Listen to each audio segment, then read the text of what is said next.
Councilor Janz. Yeah, in some ways, I think the motion and calling the emergency has already been successful in that I'm hearing it echoed out in the streets, talking to constituents, my phone calls, people calling my office saying, given that we're in an emergency, like people, I really feel there is a tangible, palpable kind of a mobilization, if you will, of people, of media, of others. The fact that we had, every media outlet in the city here yesterday following this topic. I'm a big believer in harm reduction. I think we have stated that the whole just say no to drugs doesn't work, that we need multiple approaches here, that harm reduction is essential. And so too with the opioid poisoning or drug crisis, that we also need a harm reduction approach when it comes to housing. And that means a spectrum.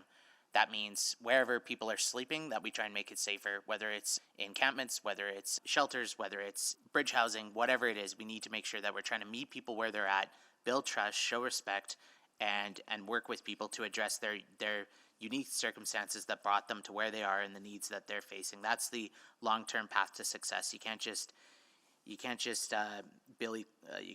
beat your way to compliance.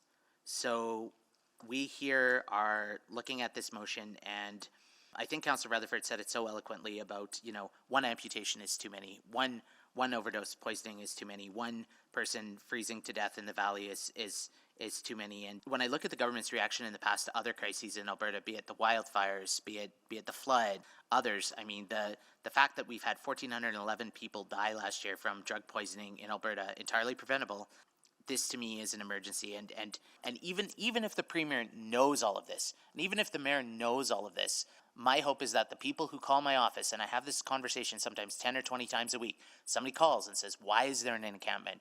What is going on? What is driving this? What do you mean there's people being discharged from prison into homelessness? What do you mean there's people being discharged from hospital into homelessness? What do you mean that rent is going up 25-50% and wages are stagnant? Like, motion and the attention that it's driven already is a chance to have a frank conversation about, in 2019 we were at 1,500 homeless. In 2023 we're at 3,000 homeless. By 2027, are we going to be at 6,000 homeless? Or is this the new future? Is this doubling every provincial term now, every 4 years, because we are not addressing the root causes and the drivers? We know higher rents mean more tents. We've seen this over and over. We know that stagnant wages. We know that fixed income folks who are on AISH, and I mentioned yesterday the youth aging care. If we're not taking care of people, that those 47,000 people who are on the brink right now in core housing needs, they too could become the next folks camping.